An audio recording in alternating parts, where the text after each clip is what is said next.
Welcome back, everybody. I got a 1953 Chevy 150 or 210 starter. What is a 235 motor, but a 216 straight 6 or a 235 is the straight. 1953 and the 54, unfortunately.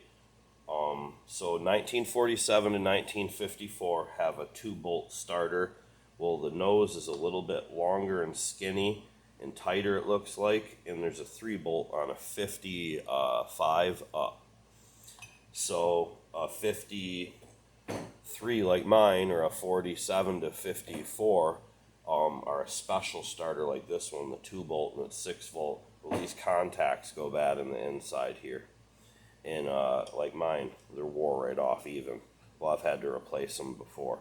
These are the correct ones. These ones are the ones I've replaced. Well, long story short, you can go online and get them for like 20 bucks for just the contacts. See, everything on mine works really good, you know, and all the wiring's still in decent shape. Just got to fix a little piece of tape. So no big deal. Long story short, you can get this whole thing and this end for like 47 bucks, or you can get all the parts and replace it on there for like 40 bucks, or for 80 you can get every part on here and all the bushings and the whole kit. Or another kit's 47. It's the wiring inside your starter, you know, because you have the engine that spins within the magnetized stuff. This stuff makes the magnet and spins it and all that. Long story short, this is all replaceable for 47.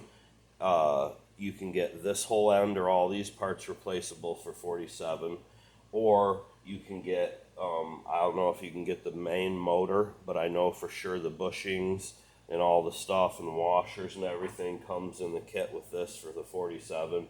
You can still get the front gear and everything, the band that goes over the contacts and protects them, and the actual, see, the solenoid is 80 bucks. That's separate as well. That's 12 volt. This one is 12.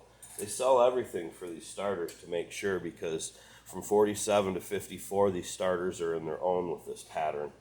So you basically do that. Well, this one I'm cleaning up, and that's where we're in the process right now, and I'll show you once it's all cleaned up. I'm not able to blend videos with this phone yet, where I can stop the video and then go ahead and come back and make 3 or 4 together and bring them down to a certain speed and, you know, speed stuff up and make a really good video. I'm still trying to figure that out. My phone, obviously, I don't think is going to allow me to do it. I'm going to have to get a new phone to do it on the phone, then send the video to the PC, dub up the video, and then post it and everything.